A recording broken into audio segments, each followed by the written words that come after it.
Bonjour les amis, bonjour à tous, bienvenue dans Un jour une carte.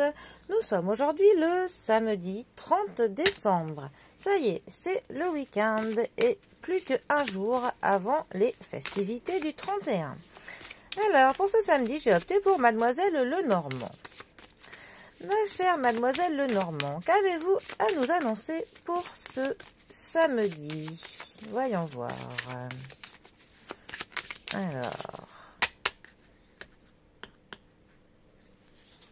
nous avons pour ce samedi le fouet qui est ici symbolisé par l'éclair, qui est accompagné de la chenille. Alors, dans les Lenormand classiques, la carte de la chenille n'existe pas.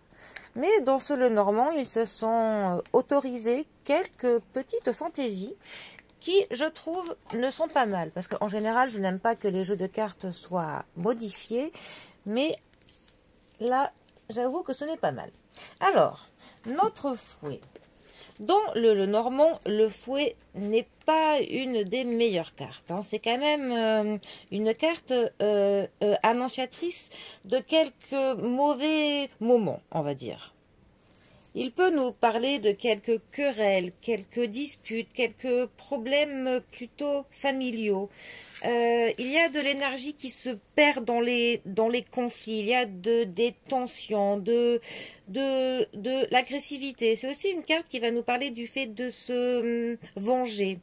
En général, c'est quand même pour se venger d'une relation qui nous aura fait du mal.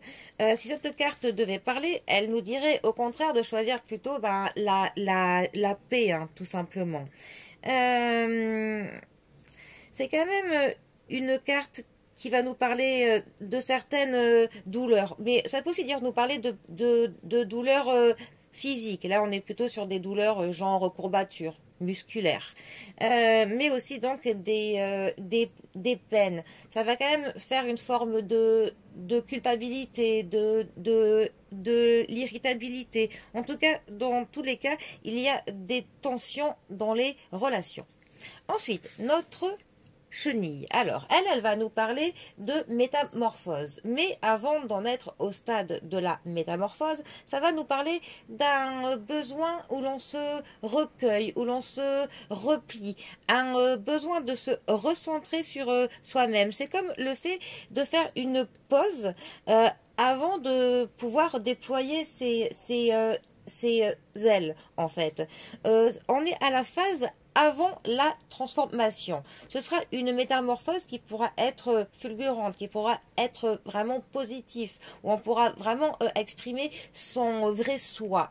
Sauf que avant cela, il faut clairement prendre le temps de poser quelques bases, de se construire mieux, peut-être de planifier quelque chose avant que l'on se lance. C'est comme un moment de pause avant le grand plongeon. Imaginez pour le coup, vous êtes sur un plongeon, un plongeoir très très haut, hein, celui qui est à presque 6 mètres, et ben c'est ce moment-là où avant que vous plongiez, voilà, vous vous posez plein de questions, vous faites le film avant, vous vous posez les bonnes questions, vous vous dites qu'est-ce que vous allez devoir faire pour atterrir comme il le faut. Et ben voilà, on est vraiment à ce stade avant la métamorphose. Alors, ces deux cartes ensemble, que peuvent-elles nous dire? Eh bien, là pour le coup, c'est assez... on va dire logique, hein. C'est que clairement, avant de pouvoir vous métamorphoser, que vous puissiez montrer aux autres votre vrai vous, que vous puissiez exploiter votre plein potentiel, et bien avant cela, il va falloir passer par des tensions, par des disputes familiales, par des querelles, enfin familiales ou autres, en tout cas avec des gens qui sont proches de vous, des personnes avec qui le fait de s'embrouiller, eh bien ça vous fait mal. Sauf que le problème c'est que il y a peut-être des personnes qui ne comprennent pas votre vous profond, qui n'ont pas conscience de qui vous êtes vraiment, ou des personnes qui vous freinent, qui sont un peu castratrices, des personnes à qui eh bien, il va falloir au bout d'un moment mettre le point sur la table pour s'affirmer, pour leur dire voilà, pour leur dire de brut en blanc ce que vous voulez, ce que vous ne voulez plus. Et c'est que une fois que ces paroles seront dites, seront comprises et que ces tensions seront passées, que là, eh bien, vous allez pouvoir clairement, eh bien, déployer vos ailes hein, et clairement vous métamorphoser de manière positive et pouvoir embrasser vraiment votre avenir de manière sereine et exploiter votre plein potentiel. Mais avant, il y a une petite phase de tension qui doit, enfin, il faut en passer par là, tout simplement. Mais bon. Allez, en tout cas, moi, je vous souhaite eh bien, de pouvoir déployer vos propres ailes, hein, exploiter votre plein potentiel, en tout cas surtout de bien se reposer avant la fête demain soir. Donc, profitez bien de votre samedi et je vous dis à demain pour un prochain tirage. Allez, amis, à bientôt, bisous à tous.